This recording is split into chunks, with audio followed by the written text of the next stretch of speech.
Dawson Rider with you. Hey YouTube, Dawson Rider here with my review of the Power Rangers Super Ninja Steel Lion Fire Morpher. And if everything goes to plan, this should be my first Super Ninja Steel review. I'm a little bit later than usual because I found stuff late. I usually find it before or on Black Friday, but it was actually quite a few days after, which is unusual. So I apologize for the lateness. But anyway, let's go ahead and get started. I do want to highlight the packaging in this one because it's probably one of the better things about the line. It's very simplistic, but I think it's very sleek, the black and red. Granted, we're kind of overusing red with the packaging, which makes differentiating the new from the old kind of difficult, but I just really dig it. I think it looks sleek. You got really nice promotional shots. I like the cool shot of Lion Fire Red, like in the MMPR lightning bolt, or just the PR lightning bolt. It just sort of talks about the stuff you get with it. Dart sounds, Ninja Star activation, black leather gloves.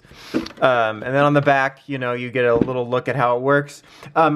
This is a good time to talk about. It's showing it combining with the blade, the new blade, but I don't have it yet. I haven't found it. I'm missing like 3 things that I still haven't found, but so I'm just going to use the old one, but it'll do the same thing. But when I do the review for that, I will put it on there. And then it just sort of advertises a little bit more about the line. The side just has the names, no Japanese numbers to call at the bottom.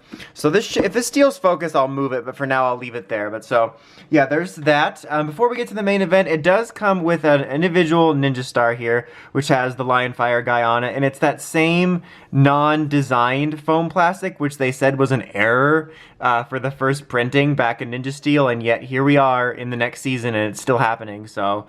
Why are you lying? I did not hit you. Okay, so let's just show it in the Morpher just to get that out of the way. Lion Fire Armor Star. Armor Star.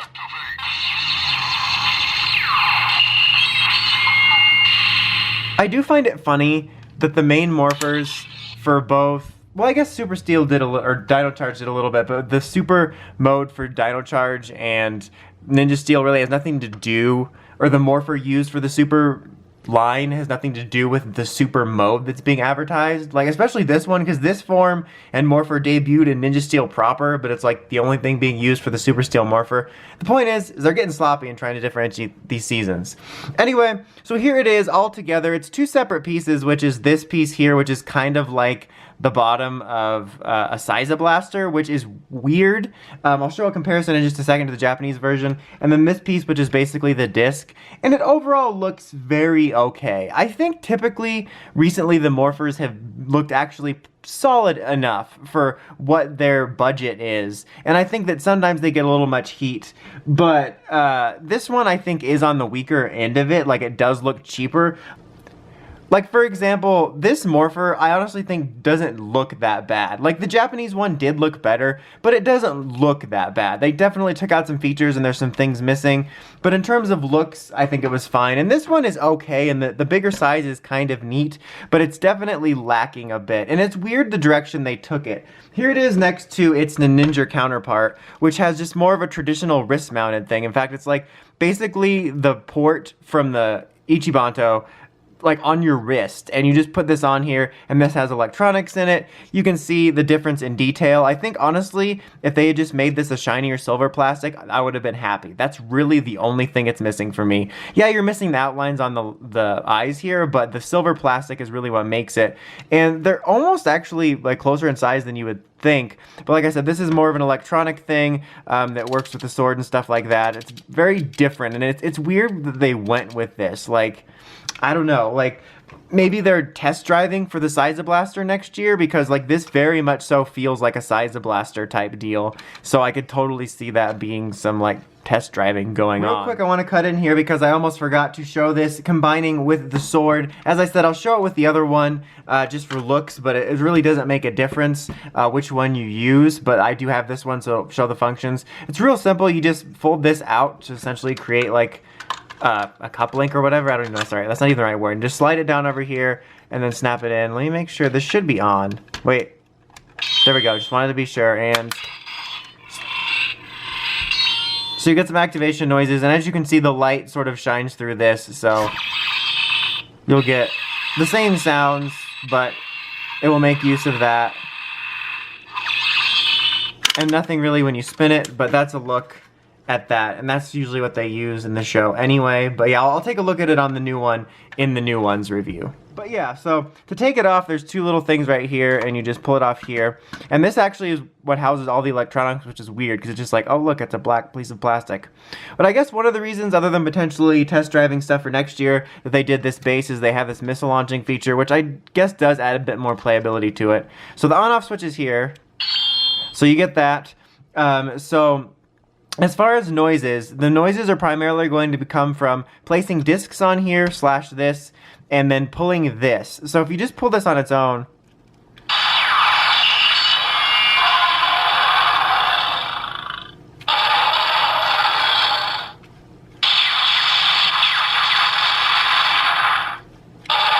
you get some generic noises.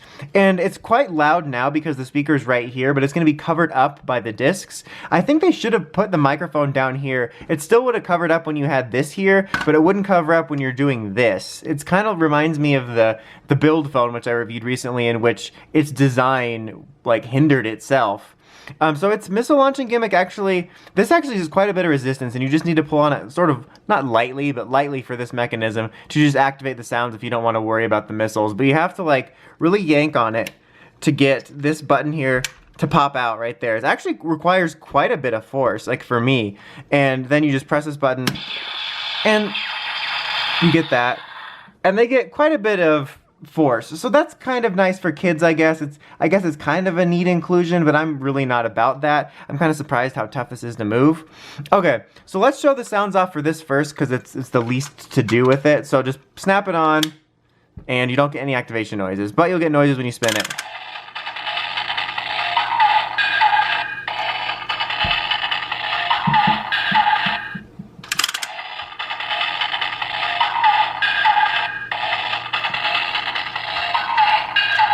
And now if you pull it,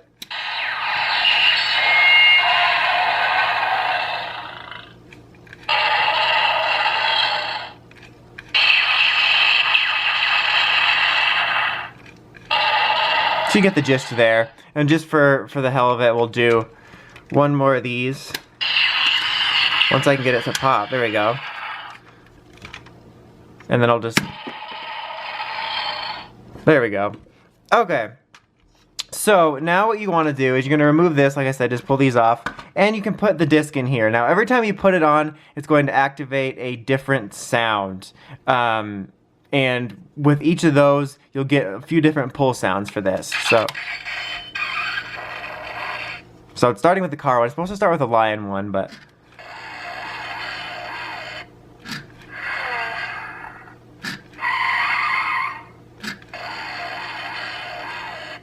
So let me just do this one time here.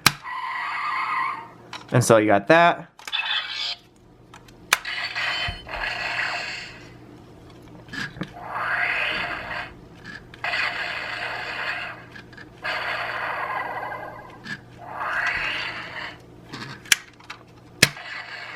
There's that. And it doesn't matter what star you put on there. Obviously this is the one that came with it, but you can use any one.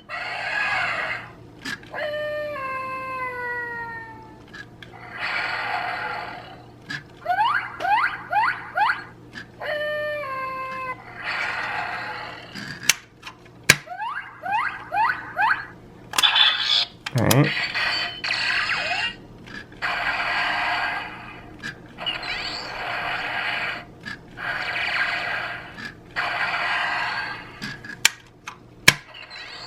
So you can see it'll use one of those noises for it. Dear Lord, there's no need for it.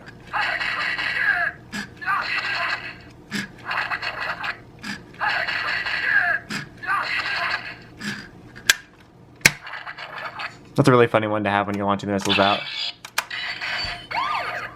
In fact, let's put the missiles in for some extra fun. You know, that's right.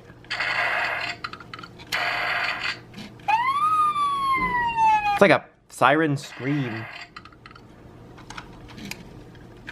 I always have to turn it this way. There we go.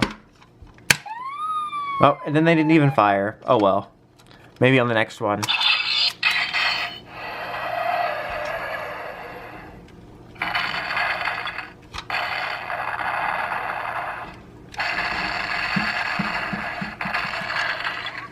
Will they fire now? Let's see. Good enough. I'm calling that good enough, guys. Okay.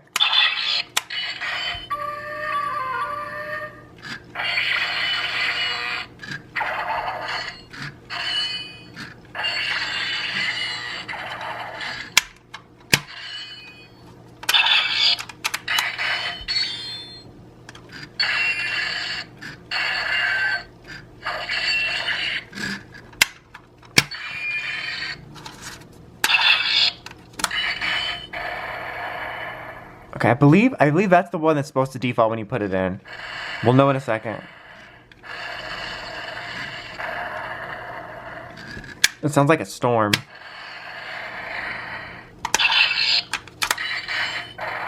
No, that's the default one. The other one was a storm, because that's a lion roar.